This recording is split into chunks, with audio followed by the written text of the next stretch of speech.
എന്തെങ്കിലും ഒരു ഭ്രാന്ത് നമുക്ക് വേണം. എന്തെങ്കിലും ഒരു ഭ്രാന്ത്. ചില ഭ്രാന്ത് ഉണ്ടാവും, ചിലക്ക് ക്രിക്കറ്റ് ഭ്രാന്ത്, ഫുട്ബോൾ ഭ്രാന്തൊക്കെ ഉള്ള ടീം ഉണ്ടാവും. അവിടെ നോക്കിയാല് രാവിലെ എഴുന്നേൽക്കുന്നത് വൈകുന്നേരം കളിക്കാൻ പോകണമെന്നുള്ള ചിന്തയിലായിരിക്കും. ഞായറാഴ്ച അവൻ കാത്തുക്കും ഇന്ന് കളിക്കാൻ പോകണമെന്നുള്ളത്. ഭ്രാന്താണത്. ചൂണ്ടിടൽ ഭ്രാന്ത്.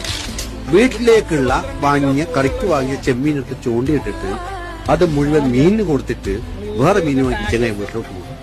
പിറ്റേ ദിവസം പിന്നെയും വന്ന് ചൂണ്ടിയിടും. യാത്ര ഭ്രാന്തുള്ള ആളുണ്ടാവും. ഒരു യാത്ര പോയി കഴിഞ്ഞാൽ കുറെ ദിവസം പിന്നെ ആ യാത്രയുടെ മെമ്മറിയിലുണ്ടാവും. പിന്നെ അടുത്ത യാത്രക്കുള്ള തയ്യാറെടുപ്പിലായിരിക്കും. എന്തെങ്കിലും ഒരു ഭ്രാന്ത് നമുക്ക് വേണം. ആ ഭ്രാന്ത് നമ്മളെ ലൈഫിൽ ഇങ്ങനെ കുറെ കൂടി ബ്യൂട്ടിഫുൾ ആക്കും, എന്റർടൈനിങ് ആക്കും, റിലാക്സിങ് ആക്കും. അങ്ങനത്തെ ഒരു ഭ്രാന്ത്. അങ്ങനെയൊന്നുമില്ല. ഇത് നല്ല അടിപൊളി കളറാണ്. എന്തായാലും നമ്മൾ ഇന്നത്തെ ക്യാച്ച് 10-13